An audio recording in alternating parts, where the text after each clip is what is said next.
ይህ የምፅዓቱ አዋጅ ነጋሪ አገልግሎት ወቅታዊና ዕለታዊ ወጎችን በማቅረብ ትንታኔ የምንሰጥበት የተለያዩ እንግዶችንም በመጋበዝ የምናቀርብበት መድረክ ነው።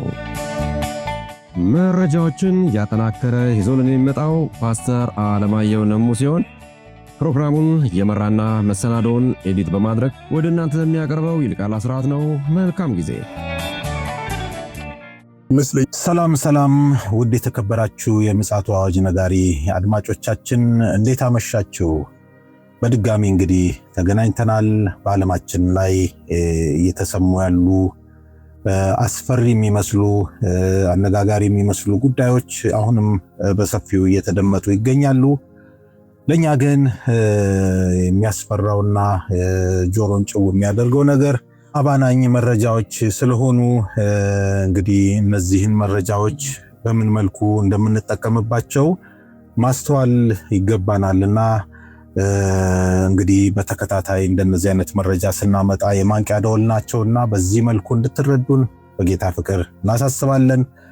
በተለይም እንግዲህ ለቅዱሳን ቤተክርስቲያን መሪዎችም ጭምር ስለሆነ መረጃውን እያስተላለፍን ያለነው በትኩረት እንድታዳምጡን እንወዳለን። መልካም ጊዜ እንዲሆንላችሁ እመኛለሁ። ይልቃል አስራት ነኝ ከምፅዓቱ አዋጅ ነጋሪ አገልግሎት። ውድ አድማጮቻችን እንግዲህ ፓስተር አለማየሁ መረጃዎችን በተከታታይ እያስደመጠን ይገኛል። እነዚህ የማባነኛ መረጃዎች በጣም ለኛ ጠቃሚዎች ስለሆኑ እንግዲህ አሁንም ልቦናችሁ ወደኛ እንዲሆንና በማስተዋልም ደግሞ እንድታዳምጡን መንገዳችሁንም ደግሞ ወይም ደግሞ መንገዳችንን እንድናስተካክል የሚረዳን ነውና መልካም ጊዜ ይሆናል ብዬ አስባለሁ። ከሰላምታ በኋላ ፓስተር ይዞልን የመጣውን መረጃ አስደምጠናል። ሰላም ላንተ ይሁን ፓስተር። እንዴት አመሸ? ሰላም ነኝ። እንደምን አመሸ ወንድም ይልቃል? እግዚአብሔር ይባረክ። እንግዲህ ቀን ላይ በጣም አሳሳቢ ብቻ ሳይሆን በእኔ እምነት በጣም የማንቂያ ደወል ይመስለኛል። ለኛ ለክርስቲያኖች በጣም አባናኝ ይመስለኛል ያቀረብክልን መረጃ። እንግዲህ በዚህ አጋጣሚ ያላደመጡ ያልተከታተሉ ወገኖች ካሉ ቻናላችን ላይ በመግባት ምንድነው የሚለውን እንድትከታተሉ እንጋብዛችኋለን። ለዛሬ ምሽት እንግዲህ አዲስ መረጃ ፓስተር ሊያስደምጠን አለ መስመር ላይ። እነሆ እንግዲህ መንገዱን እንግዲህ እንዲያቀርብ ለፓስተር ቦታውን ልልቀቅለት። እንግዲህ ዓለማችን በተለያየ ፈተና ውስጥ ብዙ ጊዜ እየወደቀች ነው ያለችው። በተለይም ደግሞ ከ20 ዓመት ወደዚህ በጣም አስቸጋሪ የሆኑ ነገሮችና ክስተቶች በዓለማችን ላይ እየተከሰቱ ናቸው ያሉት። እነዚህ ክስተቶች እንደው በዋዛ ዝም ብለህ አላደለ ነው እንዴ ብለህ የምታልፋቸው ክስተቶች አይደሉም። ለምንድን ነው እንደነዚህ አይነት ነገሮች ተደጋግመው በምድር ላይ የሚከሰቱበት ምክንያቶች ምንድናቸው የሚለውን ነገር ማየት የሚያስፈልግ ይመስላል።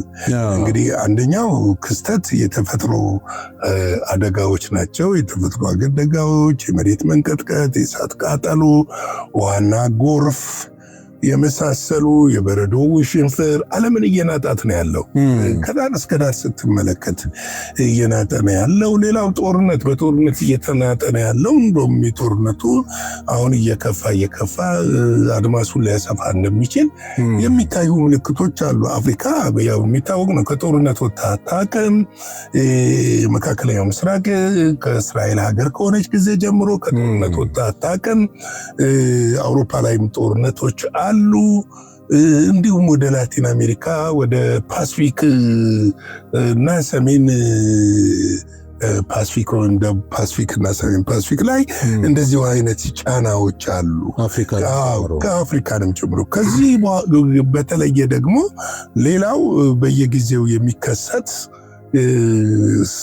ሰዎች የፈጠሩት ይሁን እውነትም እንደነሱ እንደሚሉት ከእንስሳት ከምድር ላይ ካሉ አይጦች ወይም እንስሳት ዝንጀሮዎች የተለያየ ነገር የሚከሰቱ ይሁኑ የሚታወቅ ነገር የለም።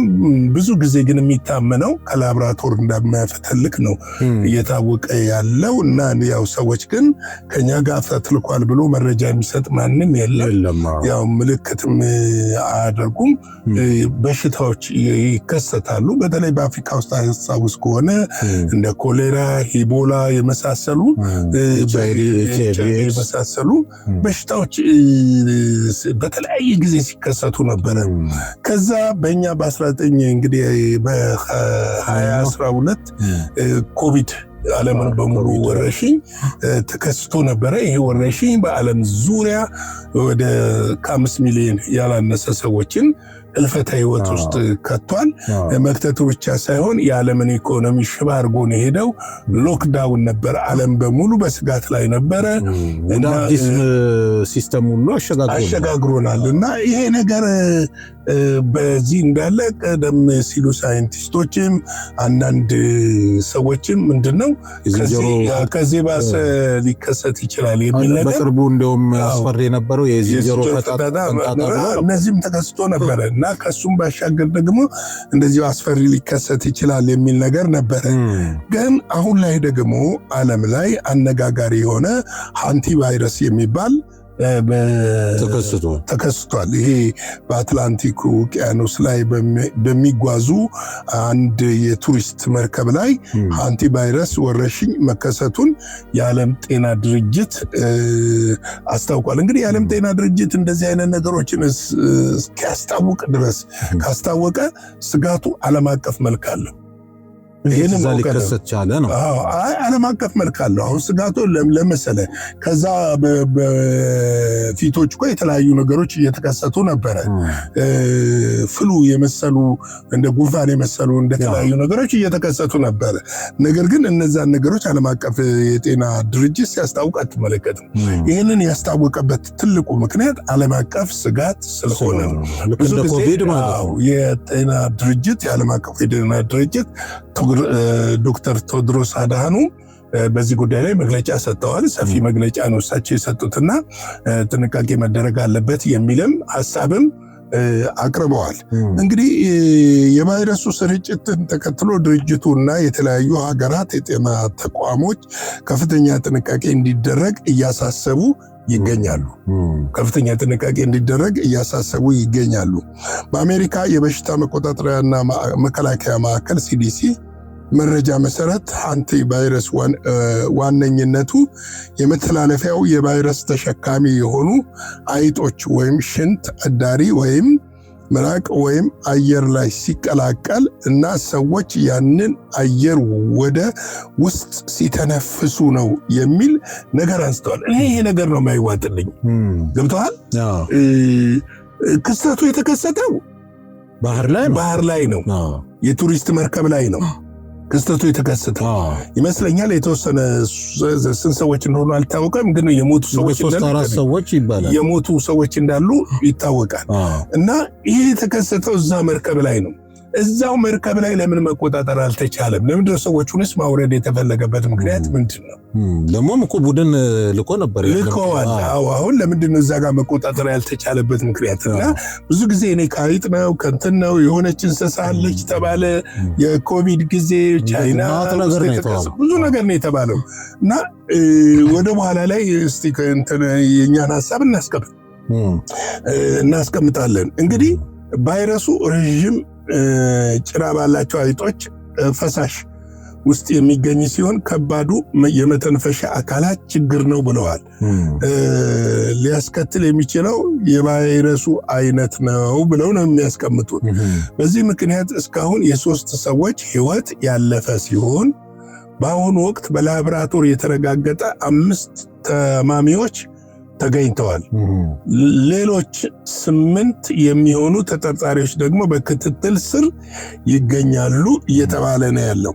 እንግዲህ እነዚህ ሰዎች አሁን እዛ መርከቢቱ ላይ አይደለም ሕክምና እየተደረገላቸው ያለው፣ ከመርከብ ላይ አውርደዋቸው ይመስለኛል እና ምርመራ ተደርጓል። አንዳንዶች ደግሞ የሚሉት ነገር ምንድነው በአርጀንቲና፣ ደቡብ አፍሪካ እዛውስ ደቡብ አሜሪካን ውስጥ ጓቲማላ ጓቲማላ ፔሩ ምናምን እያሉ አዎ ምልክቶች እየታዩ እንዴት እንደዚህ በአንድ ጊዜ ምልክቶች እየታዩ ነው የሚሉ ነገሮች አሉ። ምን ያህል የተረጋገጠ እንደሆነ አላወቅንም። እንግዲህ ዓለም አቀፉ የጤና ድርጅት የሰጠው መግለጫ እስካሁን ድረስ 3 ሰዎች እንደሞቱና ሌሎች 5 ሰዎች ላይ ቫይረሱ እንደተገኘ ሌሎች 8 ሰዎች ላይ ደግሞ ምርመራ እየተደረገ እንደሆነ ለመመልከት ሞክሯል።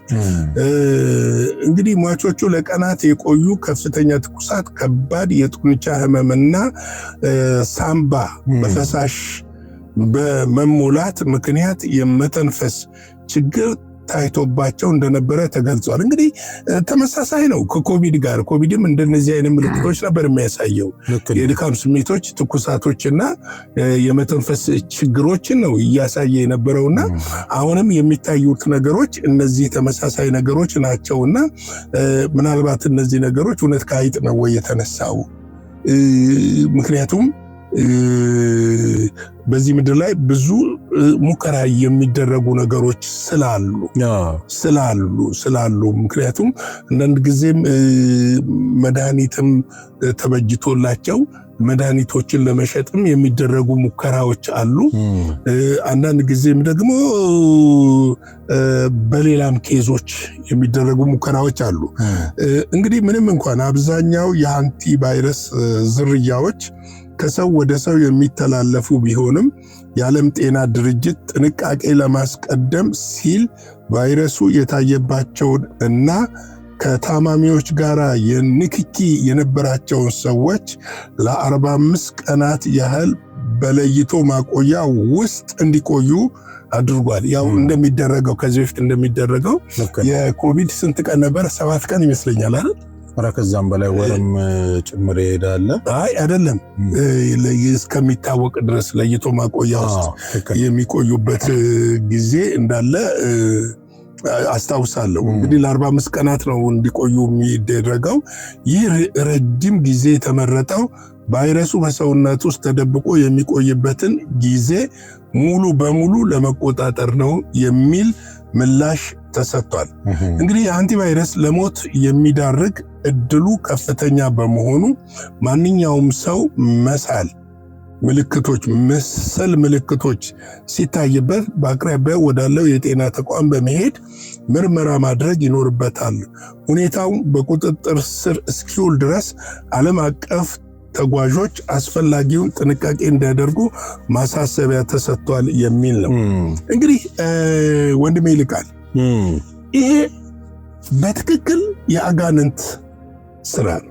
እውነት ነው። የሰው ልጆችን ወደ ሲኦል በመውሰጃ መንገዶች አንዱ ጦርነት ነው። ሁለተኛው ነገር እንግዲህ ይሄ በሽታዎች ናቸው። እነዚህ ነገሮች ከዚህ በፊት በኮቪድ ተሞከረ። ኮቪድ መከላከያ ተገኘለት ተባለ። የኮቪድ አሁን ቫይረስ ይመስለኛል ከሰው ጋር የተላመደ ይመስላል። ሙሉ ለሙሉ ጠፍቷል ማለት አይደለም። ነገር ግን ቫይረሶች ብዙ ጊዜ ባህሪያቸው ምንድነው? ከተወሰነ ጊዜ በኋላ ከሰው ወደ ሰው እንትን እያሉ የተላለፉ ሲሄድ ኃይላቸው የተዳከመ እየተለመዱ ይሄዳሉ። እንደዚሁም አሁን ለምሳሌ HIV አልጠፋም፣ ኮቪድም የጠፋ አይደለም። ነገር ግን የመግደል ኃይሉ ቀንሷል የሚለውን ነው የምንወስደው። እነዚህ ነገሮች ከመናፍስት ዓለም የሚደረግ በተለይም ደግሞ ይህ ዳርክ ሶሳይቲ ላይ ያሉ የሚሰሩ ከጨለማው ማህበረሰብ መልእክትን ተቀብለው የሚሰሩት ስራ እንደሆነ ምንም ጥርጥር የለኝም። ታዲያ ይህንን መጽሐፍ ቅዱስ በወንጌላት ላይ አላጸናለንም? ለምሳሌ አሁን ማቴዎስ 24 ቁጥር 7 ላይ ያው የምናውቀውን ህዝብ በህዝብ ላይ መንግስት በመንግስት ላይ ይነሳል፣ ራብም ቸነፈርም የምድር መናወጥ ብሎ ይናገራል። አንዱ ቸነፈር የሚለው ህዝብን በአንዴ በጅምላ የሚጨርስ ወረርሽኝ ነው።